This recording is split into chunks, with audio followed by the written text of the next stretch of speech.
अध्याय 7. सारस्वत पुत्र झाला. भद्रायू आख्यान.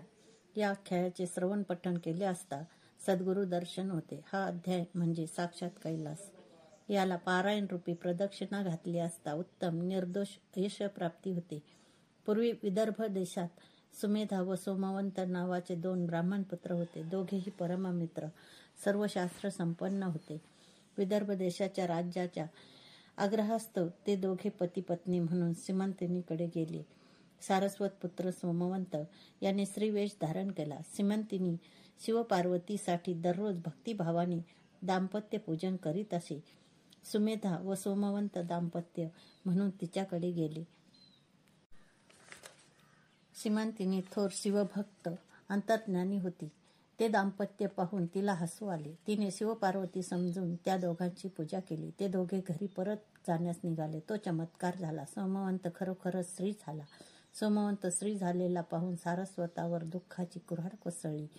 सीमंतिनीने शिवभक्तीच्या प्रभावाने केलेला हा बदल पुन्हा कुणालाही बदलता येण्यासारखा नव्हता. शेवटी सुमेधा व सोमवंत यांचा विवाह करण्यात आला. साक्षात पार्वतीलाही सीमंतिनीचे कर्तृत्व व महात्म्य मान्य करावे लागले. अवंती नगरीतील मदन नावाचा एक दुराचारी ब्राह्मण पिंगला नावाच्या वेश्येच्या नादी लागला. काही दिवसांनी त्या दोघांना मृत्यू आला.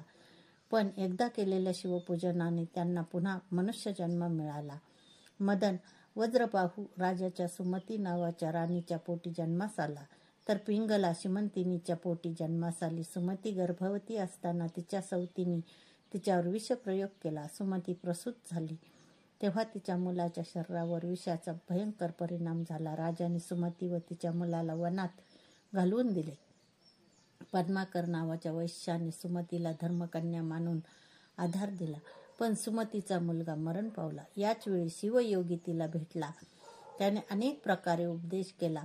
त्याने दिलेल्या मृत्युंजय मंत्राने तिचा मुलगा जिवंत झाला. दोघांचाही रोग नाहीसा झाला. पद्माकराने त्या मुलाचे नाव भद्रायू असे ठेवले. भद्रायूला शिवयोग्याने उपदेश केला. त्या उपदेशानुसार तो वागेल, त्याचे सर्वतोपरी कल्याण होईल. अध्याय 8. भद्रायू आख्यान. त्याचा पराक्रम, विवाह, त्याची परीक्षा, दीर्घायुष्य, दास्यमुक्ती, शिवकृपाप्राप्ती हे या अध्यायाचे फळ आहे. या अध्यायाच्या श्रवण पठणाने सर्वत्र कल्याण होते. यातील प्रत्येक शब्द सदाशिवाला प्रिय असलेली बिल्वपत्रे आहेत. तो शिवयोगी भद्रायूला अनेक उत्तमोत्तम आशीर्वाद देऊन अदृश्य झाला. तिकडे भद्रायू पिता दाशार्य याच्यावर शत्रूने आक्रमण केले. सर्व प्रकारची लुटालूट केली. ही बातमी समजताच भद्रायूने शिवकवच धारण केले. शिवयोगी गुरुचे स्मरण केले व वेगाने धावत जाऊन शत्रूवर हल्ला केला. शत्रू सैन्याला कापून काढले. सर्व धनदौलत परत मिळवली. वज्रबाहूची सुटका केली. आपल्याला अपयशातून, संकटसागरातून बाहेर काढणारा हा कोण? वज्रबाहूला काहीच कळलं नाही. भद्रायूने सर्वांना नगरात परत पाठवून दिले. मग त्याने आपल्या आईकडे सुमतीकडे जाऊन तिला सगळी हकीकत सांगितली. तिकडे तो शिवयोगी चित्रांगद व सीमंतिनीकडे गेला व त्याने त्यांना भद्रायूचा सगळा इतिहास सांगितला. मग त्या शिवयोग्याच्या आज्ञेनुसार चित्रांगद व सीमंतिनी यांनी आपली कन्या कीर्तिमालिनी भद्रायूला देण्याचा निश्चय केला. भद्रायू व कीर्तिमालिनी यांचा मोठ्या थाटात विवाह झाला. वज्रबाहूला भद्रायूची ओळख पटली. सर्वांना अतिशय आनंद झाला. वज्रबाहू भद्रायूला राजसिंहासनावर बसवून पत्नीसह तपाचरणासाठी हिमालयात गेला. एकदा भद्रायू शिकारीसाठी वनात गेला असता तेथे एक अद्भुत घटना घडली. एका वाघाने एका ब्राह्मणावर व त्याच्या पत्नीवर हल्ला केला. ब्राह्मणाने "राजा धाव, आमचे रक्षण कर" अशी हाक मारली. भद्रायू आपले धनुष्य सज्ज करून मदतीला धावला, पण त्याच्या बाणांचा वाघावर काहीच परिणाम झाला नाही. वाघ ब्राह्मण स्त्रीला घेऊन झाडीत पळाला. त्या ब्राह्मणाने शोक करीत भद्रायूचा, त्याच्या पराक्रमाचा धिक्कार केला. भद्रायूने शेवटी त्या ब्राह्मणाला आपली पत्नी देण्याचे ठरवले.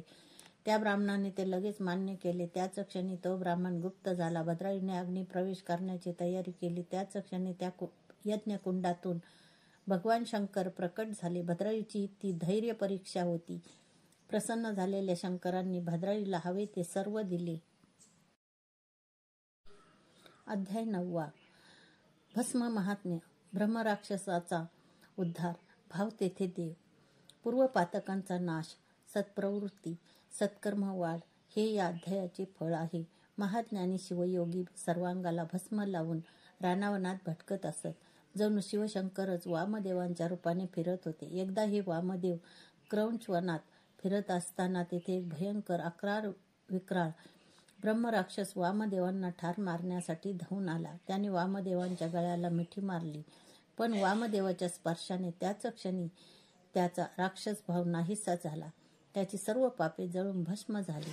त्याला दिव्य देह प्राप्त झाला. त्याला मागील 1000 जन्मांचे ज्ञान झाले. त्याने वामदेवांच्या चरणावर लोळण घेऊन मागील 25 जन्मात केलेली पातके सांगितली. तो वामदेवांना म्हणाला, आज तुमच्या दर्शनाने मी पावन झालो. संत सज्जनाच्या सहवासाने पाप, ताप, दैन्य नाहीसे होते असे म्हणतात. हे अगदी खरे आहे. ब्रह्मराक्षस असे म्हणाला असता वामदेवांनी त्याला एक कथा ऐकवली. ते म्हणाले, हा सगळा प्रताप त्या शिवभस्माचा. त्याचे महात्म्य सांगावे तेवढे थोडेच.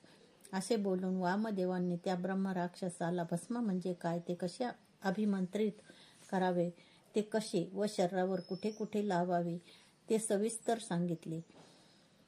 या भस्मामुळे सर्व पापे जळून भस्म होतात असेही सांगितले. याच वेळी कैलासाहून दिव्य विमान आले. ब्रह्मराक्षसाला दिव्य देह प्राप्त झाला. तो शिवलोकाला गेला, शिवस्वरूप झाला. एकदा एका शबराला वनात शिकारीसाठी फिरत असता एक शिवलिंग सापडले. शंकराला चिताभस्म अतिशय प्रिय.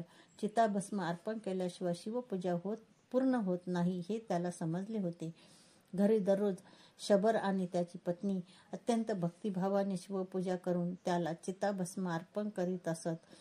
पण एके दिवशी त्याला चिताभस्म मिळाले नाही. तेव्हा त्याच्या पत्नीने चिताभस्मासाठी स्वतःला जाळून घेतले. शबराने त्या चिताभस्माने शिवपूजा केली व नेहमीच्या सवयीप्रमाणे नैवेद्यासाठी पत्नीला हाक मारली. त्याच क्षणी त्याची पत्नी नैवेद्य घेऊन हजर झाली. भगवान सदाशिवांची अगाध लीला पाहून शबर आनंदित झाला. आपल्या अपार भावभक्तीने ते दोघे शिवपदाला गेले.